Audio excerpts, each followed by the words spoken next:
মধ্যপ্রাচ্যে Iran, Israel ও যুক্তরাষ্ট্রের চলমান উত্তেজনার মধ্যে যুদ্ধবিরতি ও কূটনৈতিক সমাধানের বিভিন্ন প্রস্তাব সামনে এলেও এখনও কার্যকর কোনো সমঝোতা হয়নি।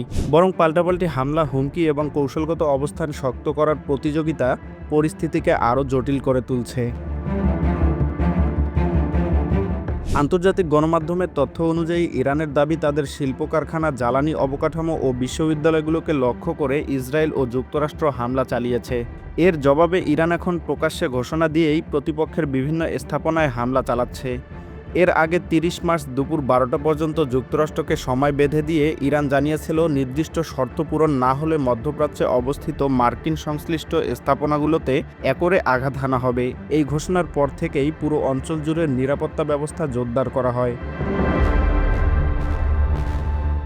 লেবাননের বৈরুতে অবস্থিত একটি মার্কিন বিশ্ববিদ্যালয় তাদের অফলাইনের সব কার্যক্রম গুটিয়ে অনলাইনে নিয়ে গেছে। একই সঙ্গে বিভিন্ন শিক্ষা প্রতিষ্ঠান ও স্থাপনায় সতর্কতা জারি করা হয়।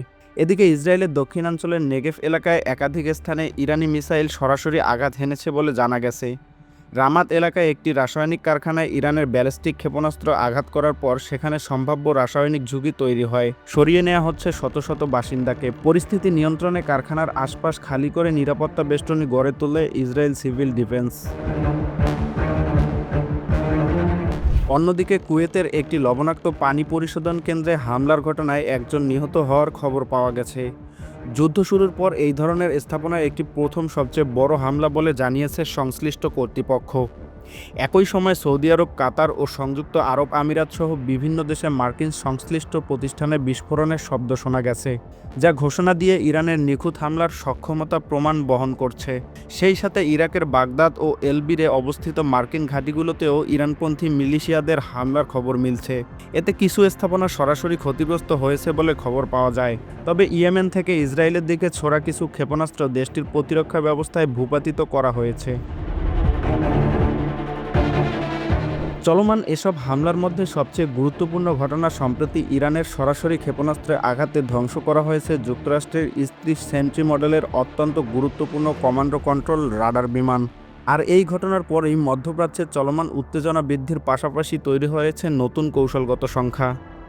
উপসাগরীয় দেশগুলোতে যুক্তরাষ্ট্রের রাডার ব্যবস্থা ধ্বংসের পর ইরান এই সফল মিসাইল হামলা মার্কিন স্বার্থ প্রতিরক্ষায় বড় বিপর্যয়ের আশঙ্কা করা হচ্ছে। বিশ্লেষকদের মতে ঘোষণা দিয়ে ধারাবাহিক হামলার কৌশল ইরানকে নতুন এক অবস্থানে নিয়ে গেছে। এতে করে শুধু সামরিক নয়, কৌশলগত এবং রাজনৈতিকভাবেও যুক্তরাষ্ট্র ও ইসরায়েলের উপর চাপ বাড়ছে। তবে এই পরিস্থিতি যদি দ্রুত নিয়ন্ত্রণে না আসে, তাহলে মধ্যপ্রাচ্যের সংঘাত আরও বিস্তৃত হতে পারে বলে মনে করছে সামরিক বিশ্লেষকরা। Nahid Hasan, Bangla reports, global views.